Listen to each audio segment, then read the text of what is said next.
All right, so today in this episode, we're going to be looking at the cover of the Economist Magazine for 2026.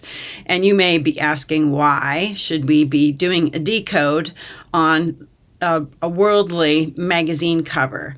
Well, I'm going to first give a disclaimer here that nothing that I say today should be taken with anything other than a very large grain of salt, and that you need to do your own research, do your own decode.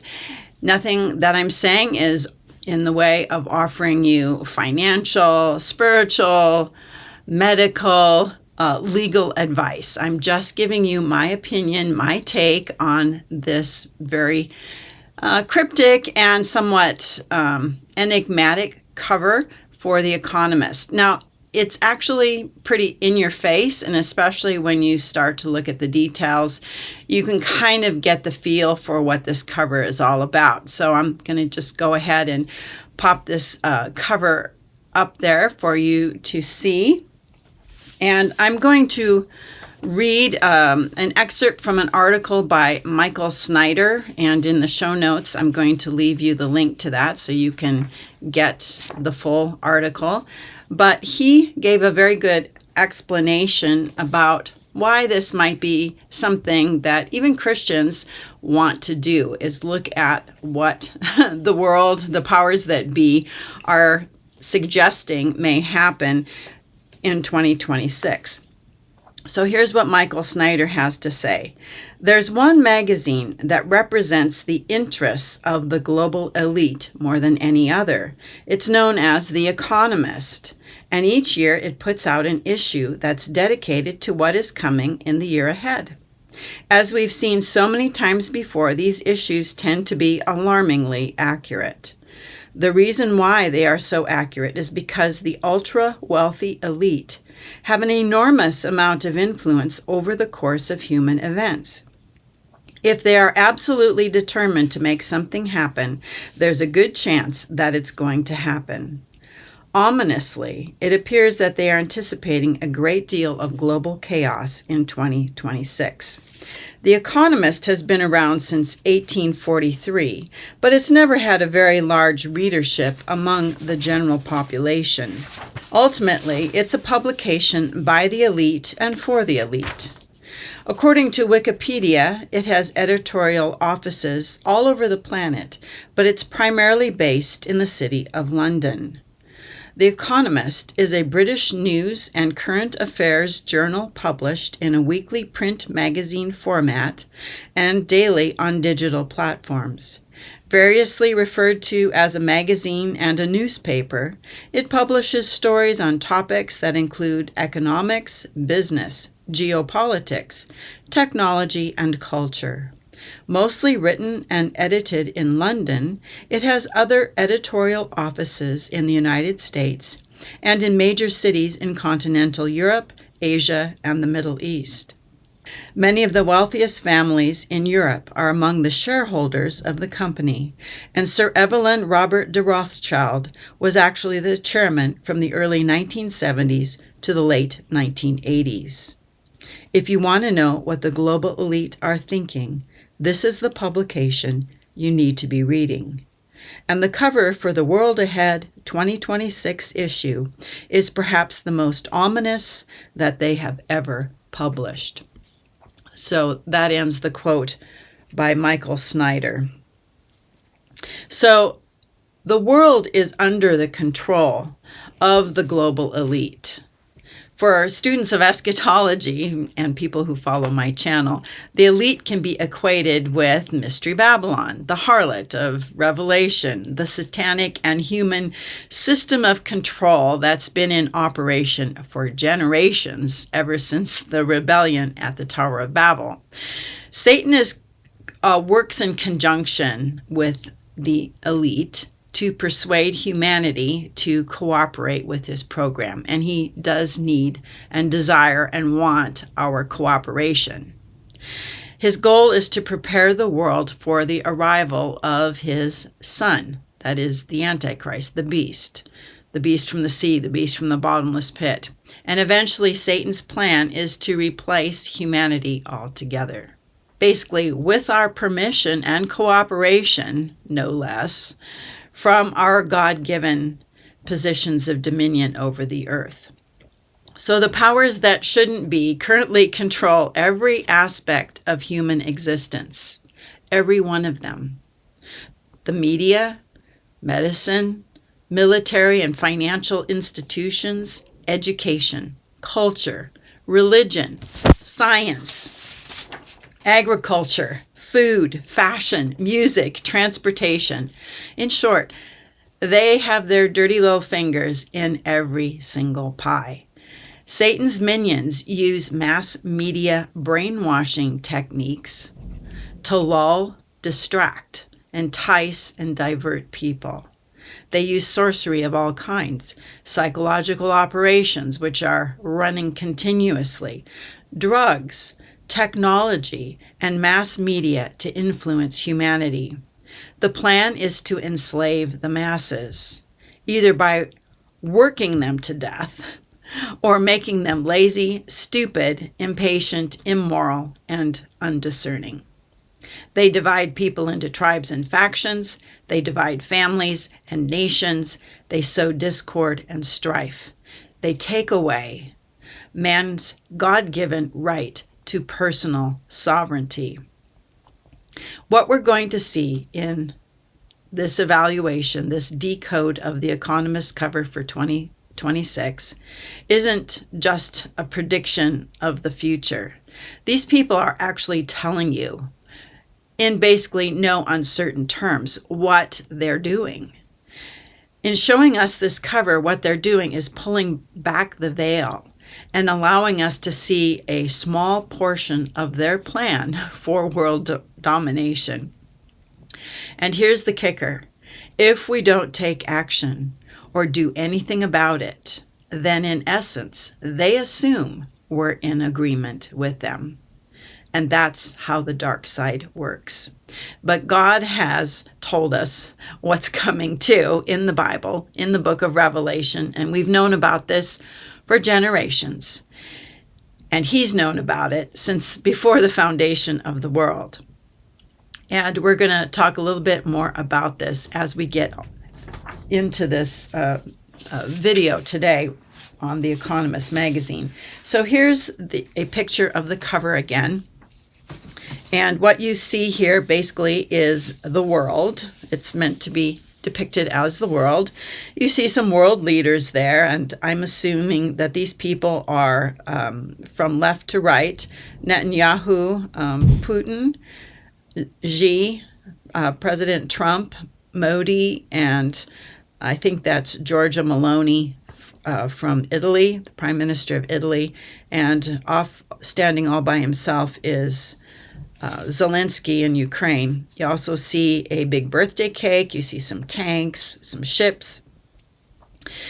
But I want you to take a look at this little man down in the corner. He's a soccer player, and he is kicking a gigantic soccer ball, which is what the world is here. It is depicted as a big soccer ball. Now, this could be a kind of a reference to the fact that the World Cup games are being held in 2026, but that's just the top layer. That's the most obvious layer of symbolism here. And what we're really looking at here, the primary message, is actually far more sinister. The powers that be are actually using this soccer ball to show us how they view what is transpiring globally, and that this is nothing but a game to them. It's just a game.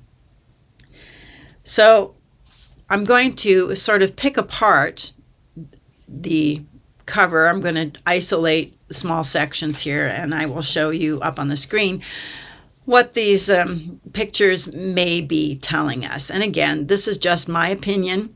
Your opinion may differ. So let's take a look at this little section here where we see these global leaders. We see them walking very, very carefully. Remember, they're on a moving soccer ball. They are becoming unstable As they're moving along, they are trying to keep their balance.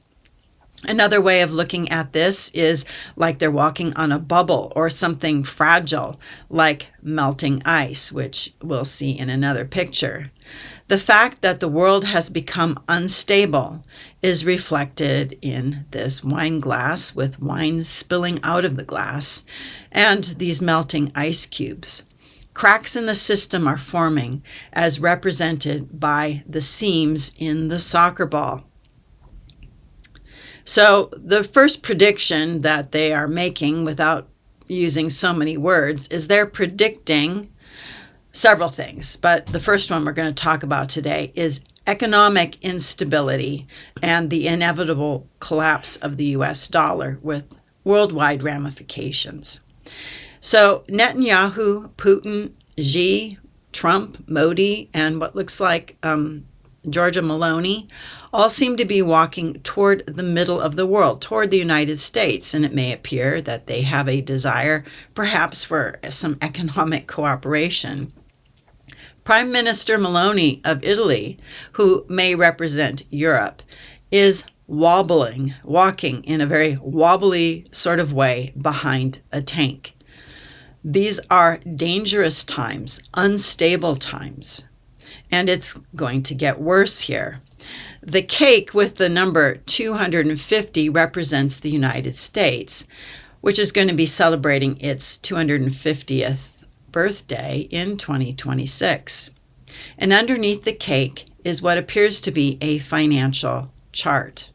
And lying on it are now nearly obsolete pennies. The United States is no longer going to be minting pennies. And that's what indicates to me that this is a financial chart. The line on the chart is drawn in red ink, possibly indicating an imminent market crash. To be in the red means that one's debts and liabilities exceed income. And what appears to be dollar bills and leaves are scattered all over the world, possibly indicating that the dollar, like leaves in the wind, will eventually no longer hold any value. And we can see that down here in this particular picture, you see some leaves and, at least a leaf. There are more leaves on the cover. And these dollar bills, or what appear to be dollar bills, or paper. But the more sinister picture is actually right here around the cake and what looks to be a game controller. And remember earlier on I said this is all a game to them? Well, it's very bizarre. We have these crossed swords, but I want you to notice the tip of this one sword is dangerously close to cutting the cord that's attached to the game controller. And remember, the earth is wobbling. It's under stress. It's just been kicked. And this sword, if it severs that cord, would effectively end the game. The cord also resembles an arterial vein, and it's attached to what appears to be a brain. And it's very red and kind of looks a little bit like that red balloon that's right underneath it. The slightest jar, one more kick from the soccer player, could nick the lifeblood of the game, which is, in this case, I believe, represents the US dollar, which is sort of the currency, the lifeblood, the current of the world's economies. In addition, we see robots and drones everywhere, and they are the new workforce. They're eliminating jobs for hundreds of thousands of people, and robots may actually be used to control people as well. We see a crumbling dollar sign in this picture over what looks to be a judge's gavel. The gavels come down extremely hard, so hard that it's broken the block. Is this indicating that what we're seeing is the final judgment day for the dollar? We're going to take a little close-up here at this balloon brain. And there's a little sort of stick-like something that's coming out of the top of this balloon brain, which I believe represents the U.S. economy. And above it, it seems to be a pin, or it may be a leak of air. But in the end, it's depicting that what we're seeing is probably the end of an overinflated economy. And eventually, no amount of infusion from those controlling the game will be able to stave off the inevitable bleeding. Which brings me to prediction number 2, and the red balloons. And a 1983 Cold War era song by a German band called Nina, and the name of the song is 99 Balloons. So, I'm just going to read a little blurb that was taken off of the internet here. It talks about the backstory for the red balloons. The original German anti-war theme by Nina was published in 1983 during the Cold War. The balloons flying into the sky, the red balloons, were the idea of Carlos Carges, Nina's guitarist. The inspiration is taken from the European tour of the Rolling Stones for their album Tattoo You. Among other locations, balloons were released onto the stage and into the crowd during their song, I Can't Get No Satisfaction, in Berlin. Carges has imagined how the balloons would fly over the Berlin Wall and be mistaken for enemy missiles, causing World War III. So here we have a connection between red balloons and World War III. And this particular song, 99 Balloons, and I'm going to actually go ahead and read you the lyrics to this song. I think lyrics are important. I think they provide messages. I think a lot of the messaging that goes on with the powers that be take the form of entertainment, music, movies, books, and so on. So here are the lyrics for 99 Red Balloons. You and I, in a little toy shop, buy a bag of balloons with the money we've got. Set them free at the break of dawn, till one by one they were gone. Back at the base, bugs in the software flash the message, something's out there. Floating in the summer sky, 99 red balloons go by. 99 red balloons floating in the summer sky. Panic bells, it's red alert. There's something here from somewhere else. The war machine springs to life, opens up one eager eye, focusing it on the sky, when 99 red balloons go by. 99 Decision Street, 99 ministers meet, to worry, super scurry, call the troops out in a hurry. This is what we've waited for. This is it, boys. This is war. The president is on the line as 99 red balloons go by. 99 knights of the air ride super high-tech jet fighters. Everyone's a superhero. Everyone's a Captain Kirk, with orders to identify, to clarify, and classify. Scramble in the summer sky, 99 red balloons go by, as 99 red balloons go by.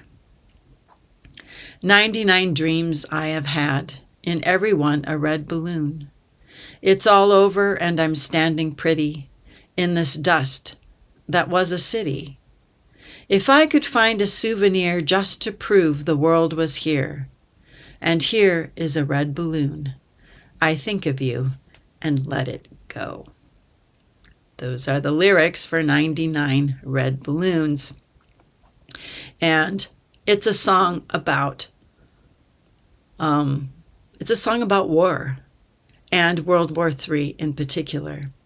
So let's take a look at this cake here, and we're going to be looking at it a little more. This cake represents the United States. And to the left, we see what appears to be a a container ship, a cargo ship, most likely from China. And we know that China has the ability, along with Russia and other countries as well, to put mobile missiles inside of containers on a ship or in a dock or wherever. And what we see is a missile flying toward the west coast of the United States. And then we also see what appears to be a space-based weapon using a laser or something to attack the container vessel. Off in the distance, you see flames, maybe coming from China, and you also see a Google location marker there, or some kind of map location marker, saying basically this is the spot, this is the place where this activity is supposed to take place. We also see 2 large red tanks and a smaller drone tank that figure prominently. I've already pointed out that what appears to be the remote-controlled drone tank that is in front of Georgia Maloney. Will there be troops on the ground in Asia and or in Europe or the Middle East, as indicated by the other map location marker on the other side of the soccer ball world? All right, so let's go down to, let's focus in now on the cake, and we see a raised fist, wearing handcuffs, there's the American flag, there's missiles, there's the red balloons, and we can see a bit of the brain there that's about ready to be severed. The controllers are going to allow that to happen. So the USA, once an economic and military powerhouse, is now a prisoner to her greatness, as indicated by the handcuff over the giant flexed fist. And the fist is actually handcuffed to the country. It's not like some other country has taken over. We're a prisoner to our own grandiosity. The freedom that we once gained in 1776 has actually been lost. And the fist that you see raised there, it's actually in a row. It's like number 2 in a row of missiles. And you can see the missiles are launching. They're free to go to wherever they need to go. They're also wobbling. You can see that as well. But the people are not free. They're debt slaves. And we're talking about debt here because this whole thing is about the economy and the economy collapsing. And of course, once economies collapse, especially the biggest economy, then the whole world goes to war. So we in the United States are a slave to our own greatness. And the cake, yes, what we see here is a cake. It's a birthday cake. It's very beautiful. But in the words that Marie Antoinette didn't say, but are attributed to her, when people can't afford bread, well, let them eat cake. So in addition to tanks and missiles, we see drones and what appear to be space-based weapons, robots, and missiles being launched from under the ocean. And then there's this very peculiar depiction on this cover. And we see a boat with a sail and a couple of what appear to be ancient-looking people there holding out some kind of ancient urn or piece of pottery, and holding it out towards President Zelensky of Ukraine. And what you'll notice if you look at the whole cover is that there are world leaders who are all coming together, but Zelensky is not a part of it. So Zelensky is sort of all on his own here, but it looks like someone is coming to help him. It appears to be an ancient piece of pottery. He's being offered something. At least he's being given something. And it reminds me of the lyrics of the song, the 99 Red Balloons. If I could find a souvenir just to prove the world was here. So are they giving him a souvenir? I don't know. But the country of Greece, and I believe that this boat actually represents Greece, and Greece has offered to supply Ukraine with natural gas through the winter of 2025-2026. And this is it's a small, but it's a valuable gesture. And I think that may be what's being portrayed here. The sail on the ship, the design is is called a Greek key design. And the men appear to be wearing a traditional Greek cap holding these antiquities, similar to what you see in this picture over here of this terracotta statuette.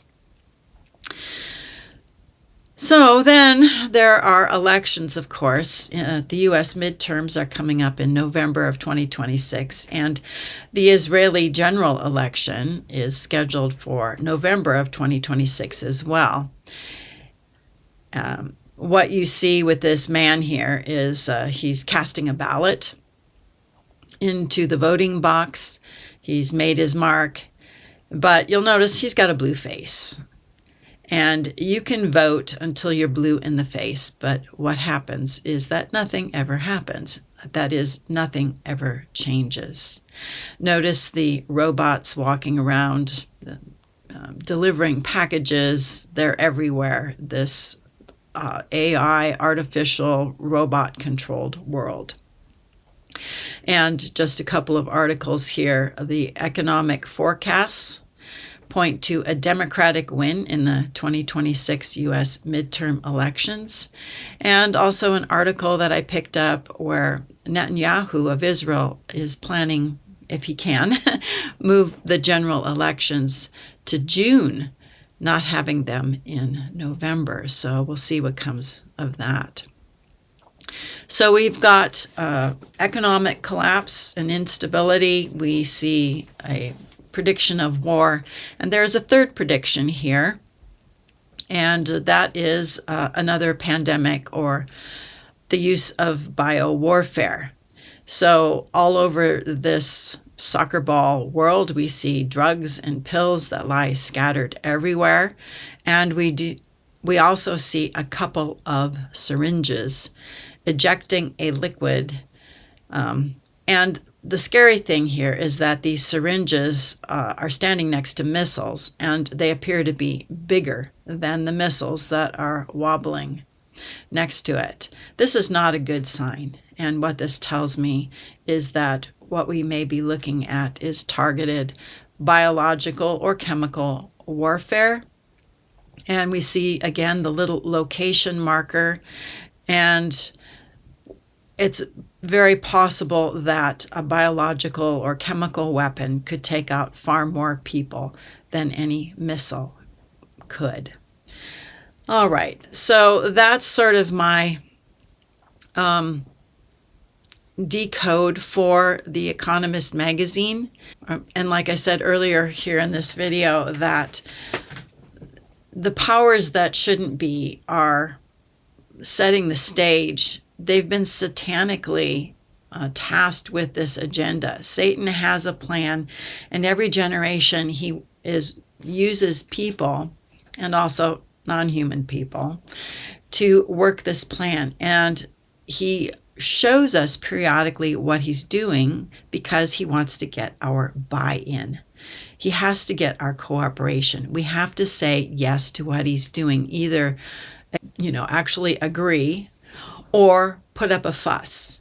If we put up a fuss, then he sort of pulls back and just sort of waits until we actually are, come along and join the program. And he'll just use more psyops to do that. And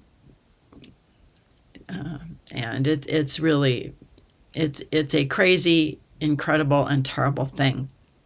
But like I mentioned earlier, God has already told us in the Bible that this stuff is coming. And the terrible days that are hinted at in the cover of the Economist magazine are also described in the book of Revelation. Wars, pestilence, famine, economic collapse. All of these things are pictured in the book of Revelation, particularly in the seals that we see opened. When the Lamb takes the scroll and he opens the first 4 seals, especially seals 3, 2, 3, and 4, what we see is famine, peace being taken from the earth, and it affects a quarter of the earth especially hard. My understanding of the scroll that Jesus takes, that 7-sealed scroll, it represents God's commission. God is commissioning Christ to bring all of this to an end.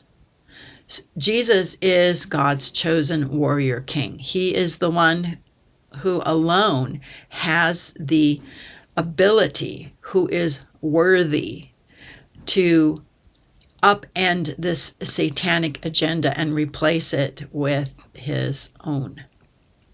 So the battle plan of the ages is actually going to commence as each seal is broken.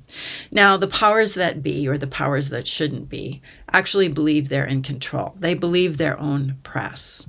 And that's why when we get to Revelation chapter 18 and we see this harlot, and I believe these people are part of this harlot mystery Babylonian system, they say, nothing bad is going to happen to me. I sit as a queen.